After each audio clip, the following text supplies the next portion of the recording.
This story is brought to you by tapeatale.com.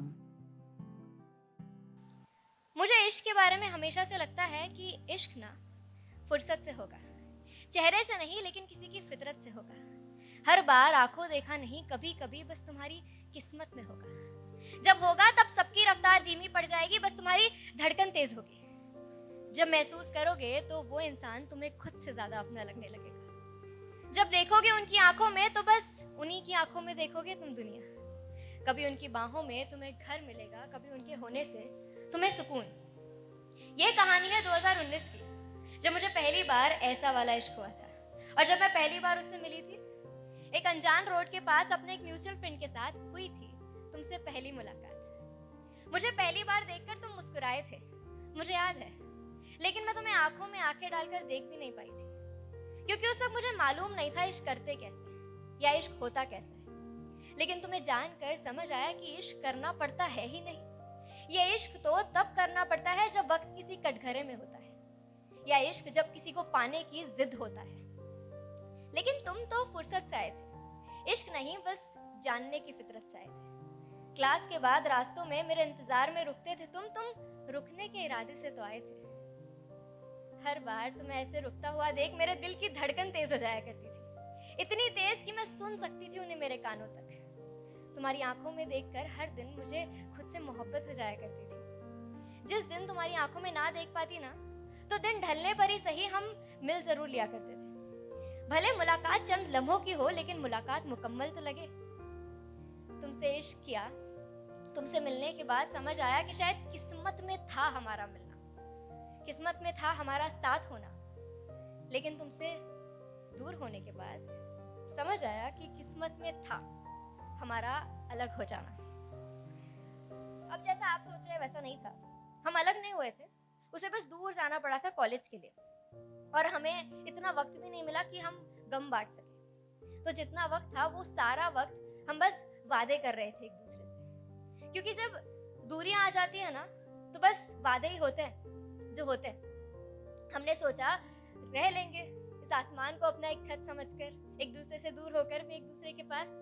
कभी video calls, phone calls पर बात कर लिया करेंगे, कभी वर्चुअल डेट्स पर जाएंगे, कभी एक दूसरे को सब बताएंगे, एक दूसरे के लिए खाना, गिफ्ट, चॉकलेट्स भिजवा दिया करेंगे। ये सारी चीजें ना सब हुई, अच्छे से हुई। उसे जाके अब 2 महीने हो चुके थे, और मैंने ना अब हम दोनों के बीच की दूरियों को भी गिनना छोड़ दिया था, क्योंकि मीलों दूर का सफर कितना ही लंबा है ना? ये सब सुनने में कितना आसान लग रहा है ना, लेकिन ये वक्त ना इश्क में जल्दी गुजरता है, इंतजार में नहीं।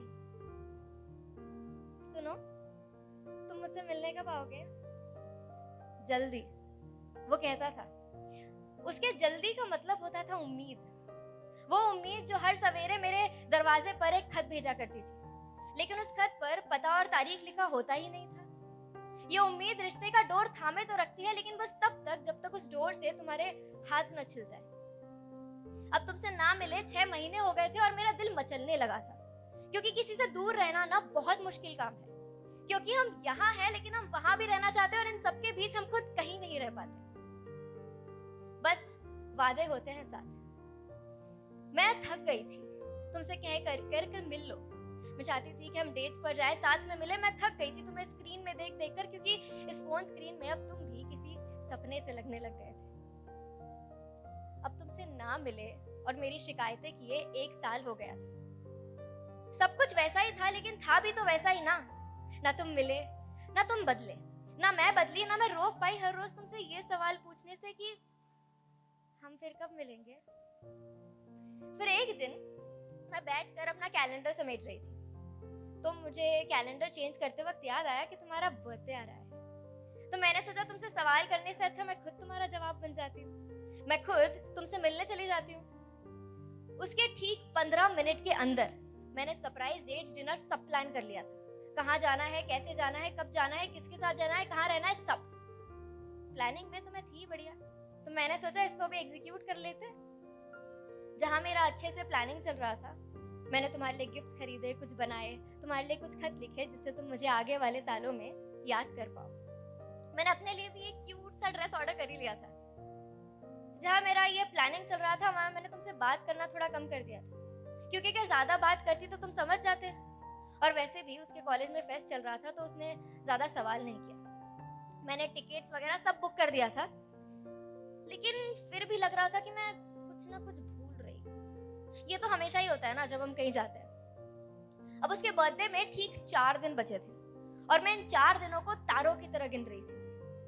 सोचकर ही हंसने लग जाती थी, क्योंकि इतना स्वादिष्ट ख्याली पुलाव मैंने आज तक जिंदगी में कभी नहीं बनाया था। उसके बर्थडे के फिर ठीक 2 दिन पहले उसका फोन आता है गुस्से में, और वो कहता है कि तुम मेरा फोन क्यों नहीं उठा रही हो। और मैं हंस के उससे कहती हूँ, आ गई याद। वो ना मुझसे ज्यादा दिन बात करे बिना रह नहीं पाता, तो मुझे मालूम था कि वो ऐसा कुछ जरूर करेगा। तो वो कहता है, ये सब छोड़ो, मुझे तुमसे बात करनी है। 2 मिनट के लिए मैं डर गई, कहीं से पता तो नहीं चल गया मेरी प्लानिंग के बारे में। लेकिन फिर भी मैंने इतराते हुए कहा, हाँ बोलो। तो वो कहता है, आई एम सॉरी। मैंने पूछा क्यों? तो कहता, तुझे याद है मेरे कॉलेज में फेस्ट था 2 दिन पहले?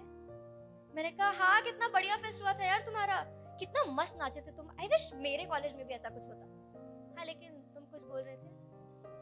तो वो कहता है कि वो फेस्ट में ना, मैं खुद से तुझे बताना चाहता था कि फेस्ट में ना मेरी एक फ्रेंड जिससे मैंने तुझे मिलाया नहीं था वीडियो कॉल पर, हम ना थोड़ा करीब आ गए थे और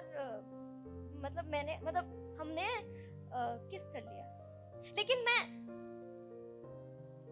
उसके बाद वो काफी सारी चीजें कह रहा था, लेकिन मैं कुछ सुन ही नहीं पाई। मुझे ही सुनाई दे रहा था तो मेरे दिल की बढ़ती धड़कन जो जोर जोर से मेरे कानों में बज रही थी। ये धड़कन वैसी ही थी जैसे पहली बार इश्क हुआ था तब महसूस हुई थी, और आज भी जोर से सुनाई पड़ रही थी। शायद ये पहला इश्क और इश्क होना एक जैसा ही होता है, कुछ समझ ही नहीं आता। मैंने फोन रख दिया और मैं बस अपने आंसू को अपने आंखों में दबाने की कोशिश कर रही थी, क्योंकि मैं रोड पर थी मेरे दोस्तों के साथ। अगर रो देती तो क्या कहती उनसे, क्या हो गया, क्यों रो रही हूँ, किसने क्या कहा, मैं क्या कहती उनसे। इसलिए मैं बस घर की ओर दौड़ने लगी।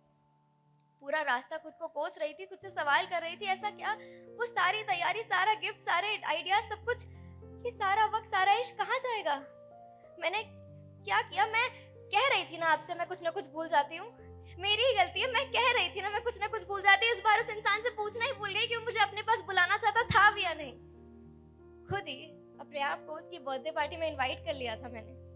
2 दिन बाद ट्रेन था मेरा, लेकिन अब क्या कुछ बचेगा कि नहीं मालूम नहीं। बस खुद को कोस रही थी कि ऐसा इश्क क्या होता है। उसके बाद उसने मुझसे माफी तो मांगी, लेकिन सिर्फ इसीलिए क्योंकि वो माफी थी, इसीलिए नहीं कि वो मुझसे प्यार करता था। इसके बाद वो सारी बातों को भुलाकर एक नई शुरुआत करने में मुझे बहुत वक्त लगा। वो सारी यादें मिटाने में, इतने वादे भुलाने में। ये जो वादे होते हैं ना, ये जब टूटते हैं तो इनका क्या होता होगा?